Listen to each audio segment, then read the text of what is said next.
Yeah, I think part of that goes to energy. I think everybody has a unique energy. And part of that talent is tapping into and feeling what that energy is. But also spending time around this person. What does this person naturally do? Ron likes to have a drink of cognac and a cigar. Boom, we do cognac and cigars. Mr. Tinderin was already doing barbecue. So I'm going to get an insight into their life and see what they would naturally do authentically, but also what matches what the public knows about them and knows them as. I'm going to connect the two together. And normally what I do from there is I'm going to go around and find 3, 4, 5 sources of the top people that actually make certain products and then get them to talk to me, again, fill out their energy. Is this a fit, not a fit? And then after I narrow down to 2 or 3, I bring them in with the actual star or the person who has the brand, and they start bringing in testing and products.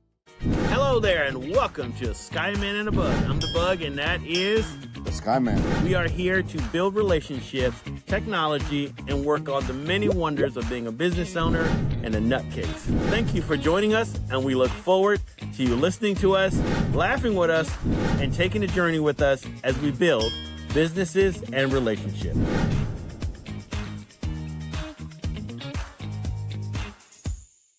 Good morning, good evening, good afternoon, and welcome to another episode of Skyman and the Bug. I am, of course, the Bug, Nikkei, the Bug Roach, with my co-host, Josh, the Skyman Sheminsky. Thank you all for being here. Thank you, Skyman, for being here. We get together, we're the cross-section of communication, relationship, business building, and today is no exception. For some reason, through another business colleague, we met Dr. Joe White, and he's going to probably tell you a little bit more. He's a mentor, a teacher, an innovator, an entrepreneur many times over. He works both in and out of the entertainment industry here in North Carolina, but also abroad. It's not just here in the Tar Heel State. He crosses borders quite frequently. As a matter of fact, he just came back from a major event that you'll probably recognize. Dr. Joe White, welcome, sir. Yeah, thank you guys. I appreciate both you guys for having me on. You are. So I'm going to start with a very off-the-cuff question. Since you just got back from the Grammys, so I want to know what you thought of Justin Bieber performing in his boxers. Well, let me clarify. We were there during Grammy week, but the client that I represent got a star on the Walk of Fame. So part of my job is to facilitate meshing that in with his brand and his business. So the after party congratulating him for getting the star was sponsored by his company. And of course, I helped pull all that together, and I made sure that the brand built awareness during that actual project. Okay, so we missed that because there was some hesitation. Who was that again? Well, the actual client is Ron Osley and the Osley brothers. They got a star on the Walk of Fame just last week in Hollywood. Nice. One of my projects that I do for him is I run the Liquid Gold brand, which hosts brandy. I was showing you guys the product earlier, and cigars and other products. But what we did is we gave a party celebrating him and his brother, sponsored by Liquid Gold, which is his company. And people, everybody you could think of came to that party, Earth, Wind & Fire, Magnum Creed, Big John, who was the president of Sony Records. And there was a ton of stars in attendance, and we had a great time celebrating Ron, the Osley brothers, and their legacy. Yes. As a matter of fact, I was in Hollywood a couple weeks ago going down the Walk of Fame. That thing is long, by the way. Where is it now? Do you know? Because if you say the Hollywood Walk of Fame, you might be walking a minute before. It's a lot of stars out there. It's at 751 Hollywood Boulevard. I think that's the street the Walk of Fame is on. But yeah, it was amazing. Everybody was there. 751 Hollywood Boulevard. Yeah, Jimmy Jam and Terry Lewis, they spoke. A lot of people spoke. One of the great things about Ron is he's had a hit in every decade for 8 decades. He's probably the most sampled artist in history. So he's just got some amazing accolades. He does. How did you guys hook up, by the way? So I had a buddy of mine, and we've done business together forever. And he was doing business with Ron, and Ron was thinking of buying a house. And then I said, we should build a business. And Ron said, you know what? I always wanted, instead of actually buying a house, let's build a business. Let the income pay for the actual house. And Ron said, you know what? I've always thought of starting a liquor brand. We both said brandy, was thinking that at the same time of cognac. Very few people realize that brandy and cognac are the same thing. Just if the grapes don't come from a certain region of France, it can't be called cognac. It has to be called brandy. It's the same thing with Guave spirits versus tequila. But we started working. Yeah. Fun fact. Same thing. And it happens with and liquors. It has to come from a certain region to be called certain thing. You never know that. Tells you how much I know about liquor and liquor. You don't drink. Well, there is that. He's weird. He doesn't drink. You know what? This is so smooth, you wouldn't even think of it as a drink. It's just that smooth. Is that you said it's liquid gold? I mean, how many? Come on now, the thing is called liquid gold. What do you expect? How many O's in smooth is it? Oh, it's probably about 12. 12 O's in this one. It's just, well, you know, one of the things that I really got good at, and I realized a long time ago, that if you create a product, especially for celebrity, the product needs to match who the man and the brand is. So when I think of Ron, I think of a silky soul, smooth singer. The brand had to match that. I think if you don't make a product, even a business, I think it needs to be authentic to who you are to make sure that it survives over time. Because over time, it's fake, it starts to show. Yeah. And you're right. When I think of Ron Isley, I just think of, Smooth when he did that hit with Somebody Who Shall Remain Nameless. But that was a smooth video, by the way. So you're right. He is that guy. So I wanted to switch gears a little bit more. How did you get into your specific background? I mean, you come from business, you come from branding, and you have a lot of different environments. How did you, if I was to go back in umpteen years ago when you were just popping out, and I want to go all the way back to when you popped out of your mother, not that far back. Let's not go there. But let's go back to how it all got started. Where did it get started for you? Yeah, you know what? I've always been a serial entrepreneur, probably since the age of 6 or 7. I was it's one of those frozen. guys, I think you got wanted frozen business. again. I started selling. Sorry, guys. I was one of those guys who, wanted a business from 6 or 7. So I started selling my sister's toys on the front porch. And of course, then you went to selling candy, and it went on and on and on. But, I've always wanted to be an entrepreneur. I was one of those guys, I was 12 years old going to school with a briefcase and a suit on. So it just kind of continued from that moment. Sometimes we realize, and I was telling someone this morning about, we all have a superpower. My superpower is business and strategy. I normally can see the trends before or as they're happening so that we can kind of move towards them. So you went to school like Urkel with the suit on and all that. Almost, yeah. Almost. Sorry. Well, fortunately, you did better at business than Urkel. How about that? Yeah. That's definitely good. So if you are working, just talked about your superpower. If you're working with a new, and again, this is going a little granular real quick. If you're working with a new client or a client that was referred to you by somebody in the entertainment industry with a star power or recognizable names that you had to take them through the process of creating a brand or a product or something that's going to align with their values and their mission. I mean, you could pick anybody in music, sports, movies, TV, whatever genre. How would that work out when you use that superpower that you have to be able to align them with those characteristics? We'll use a real world example. A few days ago, I took on a new client. His name is Mr. Tenderism. I don't know if you guys know who Mr. Tenderism is. Not familiar. I didn't catch the name. Sorry. His name is Mr. Tenderism. So he's the guy that's on the internet. He pulls the bone from the meat and that comes off the rib, and it comes out because he's talking about. Yeah. Puts the glass down and said, that's tenderism. So he is incredibly hot on the internet, and he was building a business with a restaurant owner, and that was going decent, but he didn't have a business of his own. And so we connected, and now we're building his business. But I'm going to look at, what's the trend, what's the fit, and what's a natural, authentic fit. So with him, how he does the meat and looks at it and tells you about it. Well, why can't we do this around the country? Why can't we go around and review all the major barbecue restaurants around the country? You tell us that meets the tenderism standard. So that was the thing that came to mind for me. So it's different stuff like that. I normally see, is this a good fit? And then he was like, you know what? That's authentic.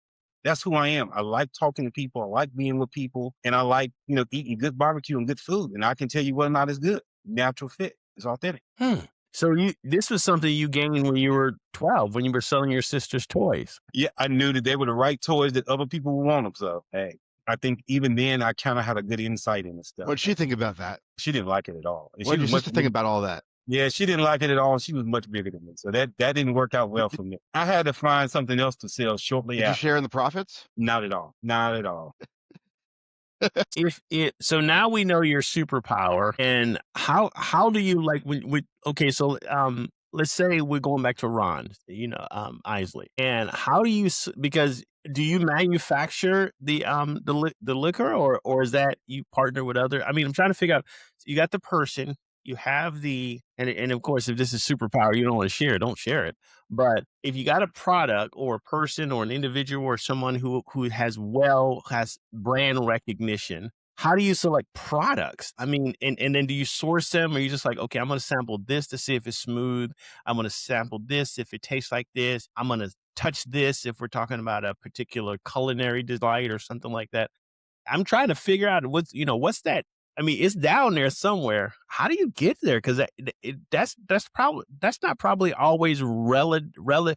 Like, say I'm a sports person, or I'm a John McEnroe, or I'm not gonna say Tiger Woods, but let's just say Tiger Woods. How do you align something with a Tiger Woods kind of? It may be about sports, but what if it's not about related to what they're really well known for? Yeah, I think part of that goes to energy. I think everybody has a unique energy. And part of that talent is tapping into and feeling what that energy is, but also spending time around this person. What does this person naturally do? Ron likes to have a drink of cognac and a cigar. Boom, we do cognac and cigars. Mr. Tinderin was already doing barbecue. So I'm going to get an insight into their life and see what they would naturally do authentically, but also what matches what the public knows about them and knows them as. I'm going to connect the two together. And normally what I do from there is I'm going to go around and find 3, 4, 5 sources of the top people that actually make certain products, and then get them to talk to me again, fill out their energy. Is this a fit? Not a fit?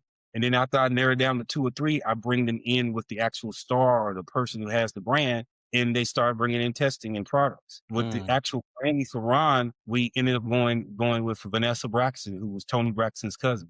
Trina Braxton, one of the Braxton sisters introduced us to her. But we had talked to other companies before that. But when she gave us her product, because she has a special process that makes the brandy really smooth, slightly sweet, it was a natural fit. And Ryan was like, oh, this is it. This is the taste. I like this. And we all agreed with him that he was absolutely right. But the other thing too, they took it a little deeper that I understood is we want a brandy and a brown drink that women will like and enjoy. If women like and enjoy something, men are going to buy it for the women. So it has to be smooth enough where they'll drink it and be like, oh, I like this. And that's the response we got. So I want to do a little experiment here, if you don't mind for a second. Go So ahead. Nikkei smile. I'm out smiling. They're a big smile. Come on now. Go ahead. Go with it. Okay. So what could that face sell? I would need to know more about Nikkei and what he does. I know he does a lot of technology stuff. So I'll probably be leaning towards the technology sector. I probably would be leaning towards technology that makes things easier for entrepreneurs. I think a lot of entrepreneurs don't know what tools they should be using. There's so many tools out here. So it may even be something as simple as, we're going to give you all the top tech tools as an entrepreneur and what you should be using for your small business. Yeah. I would gear everything around the same crowd, because once you build that crowd, not just the product you sell to is valuable, but the database is valuable. Because anybody else who wants to reach that same crowd, and if you got 1 million of that crowd following what you do, that makes you valuable to people selling to that crowd as well. The other thing is too, I'm going to look at a business that it won't bear Nikkei's name, but it'll bear his ideas. And in 4 to 5, 6 years, that business should be able to sell. That business should sell for 100 million, 200 million. Because I think what a lot of entrepreneurs really miss is just stages to business. And you start those stages the moment you build the business. You plan to exit when you plan the interest. And you need to be planning to, because what can you do with a company? You can either give it away, you can either sell it, or you can go out of business, or you can go public. There's nothing else you can do with a company. A lot of people build it just to make money, but they never think about the exit. Wow. You just took us around. You took us from brand recognition. That's the mark of brilliance right there. You took us from brand recognition on the spot, and then went into how you go. You got 4 options. Okay. What you going to do? Once we got a brand for you, once we got a product that aligns with you, what's the 4th thing? These are your 4 choices. And you make those, at the beginning. Get it, sell it, give it away, go public. Okay. The only thing. So Go ahead, what you want to say, Josh? So the only thing my face can sell is garbage bags. Hey, those make a lot of money too. Imagine how many billions of dollars garbage bags make every single month. Well, you had a garbage bag system where you ship the garbage bags to them every single month, and they will specialize or send it a certain way. And so I really love subscription models too, because that's guaranteed income, and that's very easy to sell. So what was a like if you were to say, okay, a hard decision within certain environments or a brand or a company, or you were working to groom a leader in their organization. They're well known in one specific. What was it? What was a hard decision that you had to make with regards to alignment or misalignment? I think in the celebrity world, it's just they're different in the sense they're artists, and artists think with a different part of the brain, so they think a different way. And so a lot of times, it's not that you have to be manipulative, but you got to sell them on why this is important. And that's Mm, always, this is why you got to do this, and you kind of got to sell that to them so they embrace it. mm, Because it's hard being famous. It's almost like being a prisoner because you can't go anywhere without mm. people recognizing you. You're always trying to make sure that you uphold a certain image and a certain brand identity. So, it can be a tussle trying to get them to do certain things. Wow, didn't think about it that way. I mean, whew. I'm obviously not famous, and you probably will not find me on a Hollywood Walk of Fame. But Yet, eh, yeah, I like the yet part. I wouldn't want to be famous. You could be a multimillionaire with 1,000 customers. If you found 1,000 customers to pay you $99 a month, I mean, how much is that per month? I don't know if you can do the math that quick. In my head, that would work out because, like you said, $2.2 million a year, basically, that you would oh, be that's making, and only 1,000 people are your clients. so all you in that case, 1,000 people at 99. So I think you might be getting some ahas from a couple of businesses out there who are very much bespoke or customized, and helping them to understand that the reoccurring revenue and the membership model does make a lot of sense. Yeah, most definitely. The AI has changed the game totally. There's so many things about to change over the next 5 to 7 years with the event of AI. A lot of jobs are going away. A lot of people are going to have to rethink what they do. A lot of business models will no longer work. Truck drivers Mm, won't be the same. Uber drivers won't be the same. Delivery won't be the same. So really now is the time that people really have to seize the moment over this next 3 to 4 years, because it's going to be so much change in the next 7. mm. So are there sectors that you feel would be in using that ability to see trends way out in front? Do you see sectors that are, I won't say protected, if you will, but are less inclined to be AI impacted? Obviously, creative people and those in the creative space, a lot of that is already being done. Is writers, artists, graphic artists, marketers, website designers. Those folks' positions are being sunsetted as we speak. Matter of fact, I think there were 52,000 people that got laid off recently. As I was reading a report, I was like, "Wow, what are some sectors if you're going out there and saying, as a businessman, as an innovator, as somebody who sees in the future, what do you see some areas that may give you a little bit more? I don't say stability because that's actually kind of misleading, but these are probably going to be a delayed on the AI side as far as them getting sunsetted much faster." I mean, I think service industry is always going to be hard. Anything that requires hands-on. But I think even those industries can't get too comfortable, like barbers or people like that, because, they're even trying to come up with robots that cut hair. They're coming up with robots that work in restaurants. I think we're going to see emergence of different markets. I think the thing to really be working on is prompt engineering, understanding how to interact with AI so you can get the most out of it or more out of it than anybody else. I think there's always going to be a need for instructors to trainers. And there's a lady, Alicia, who's on the internet who teaches AI, who's doing an amazing job. I don't know, you guys probably see her everywhere. Great classes to take. She offers a free class, and then of course she upsells. So Of course. yeah, that's the game. I love it. I love it. It's like upsell. Why not? That's what you're supposed to do. Come Yeah, come in low risk of involvement, but when you find the value, crank out that credit card, baby. yeah, that's it, man.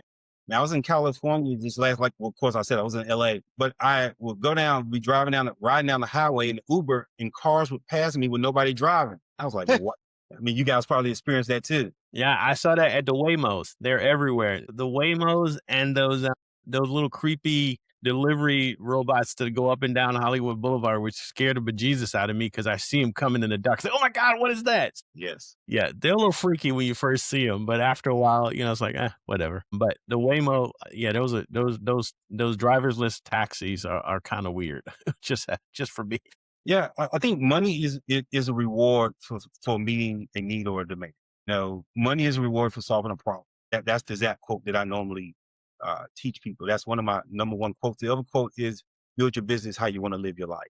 Mm, So one thing is, again, find a need and then you build your solution or your product around that need. The other thing again is you want a life or a business that matches the type of life you want to live. mhm. I see so many people throughout history that work 12, 14 hours, didn't have time with the kids and the family. The kids grow up and they say, what do you regret? And they say, well, I should have spent more time with my kids and family. They didn't build the business how they wanted or needed to live their life. Me becoming an entrepreneur and staying an entrepreneur uh, was sustained around the fact that I had 4 kids and I wanted to be home with my kids as much as possible. So I built the business that I could work from home, which was doing real estate, teaching real estate, and having a course. And I was able to take my kids with me when I went on the road to do speaking and things like that. I was able to be home with them. I was able to go to the plays and shows and football games and basketball games because I could create my own business schedule. Even now, I travel around the country, but I work mostly from home and I do most of that on my own schedule and I enjoy it. And I get to go some of the greatest places in the world. I'm leaving Friday for a cruise to Jamaica, Dominican Republic. It's the Maxwell Urban Hangout Cruise. We're going to be there. I will be doing some work, but I'll also be enjoying myself at the same time. Again, You that would is not go and do a lot of work in the Dominican Republic and Jamaica while you out enjoying that great Caribbean air. Are you crazy? man. A little work, but not much. We're going Okay. to do a Okay. big brand activation during that particular time. But you need time to go on vacation. You need time to spend with your family. You need time to recharge yourself. You need time for your health. Build your business around that. Don't work yourself to death. Find what's the niche. A lot of times too, I think people work themselves so hard because they don't have systems, they don't have plans, they don't have routines. Again, when you first start to plan and strategize, just like you plan an exit, plan to make sure it matches your lifestyle. Mm-hmm. So as we're getting closer to the end, what are some of the behind the scenes things that you work through that people don't see when you're in front, when you're in your star power mode, you're on a publicity, you go on, you're touring, you're with brand deliverers, you're with the talent themselves, that's the folks who are going to help you to do. What are some of the behind the scene challenges that most people might think, oh yeah, Dr. Joe White, yeah, he got it all together. I mean, what are some of the things that you deal with, that mental space? Because that's the magic land. What are some of the things up there that we don't see when you're not out in front? Yeah, I definitely don't never feel like I have it all together. But I realized the most powerful currency, what I call invisible currency, is relationships. And I'm always Mm. focused on relationships of the people around me and my team to make sure that they feel comfortable talking to me, that we can get things done. And then I try to make sure I keep up the relationship. I think a lot of people take relationships for granted. You don't hear from them until they need you, want to do something with you, or they got a project. I make it a habit to every day call 2 people that I hadn't talked to and just check on them and see how they're doing, or just text them and say, hey, how are things going? I really work on making sure I build a relationship. And that's one of the biggest things I do for my clients too. You have a team that works on your behalf. I'm gonna make sure that the relationship with every member of that team stays strong, stays intact, and I hear and understand their needs before they become demands. I think you hit it on the head right there with that relationship. Not only building it when you met somebody, say you met somebody at wherever, but then intentionally reaching out to that person you have not, you know, connected with in some way in a while. I know you and I, we speak whenever. Sometimes when you're in town, sometimes you're not. If it might be a couple of weeks or a couple of months, but we do interact with each other. Yeah, most definitely. You're good at that. Yeah, Making calls, checking up on people. You're excellent at that. building relationships is what Nika and I do, and I think we're pretty decent at it. Probably not as good as you, but Oh, no, you you guys, know, You are a master at this, Joe. I mean, seriously, you've got it dialed in. We can learn a thing or two from what you shared thus far. I think we definitely can learn from each other, man. That's the other thing too. I think you stay humble enough to always be learning. Even if you are or aren't the smartest person in the room, I don't assume it. And I'm always looking, what can I learn from this situation and this person? Totally, totally. We are not the smartest people in the room at all.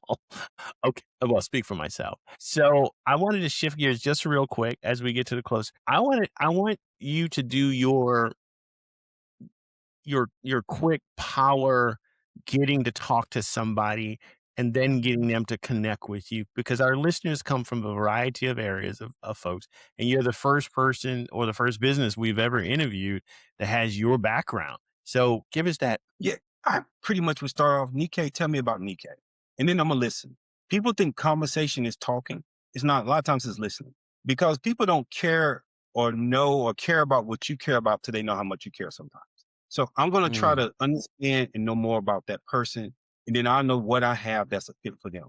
Because what I have to sell or give or do or offer may not be a fit or be the right thing for that person, and they're wasting their money. So I want to understand that person, and then I'll talk to them about what I have and see if it's a fit.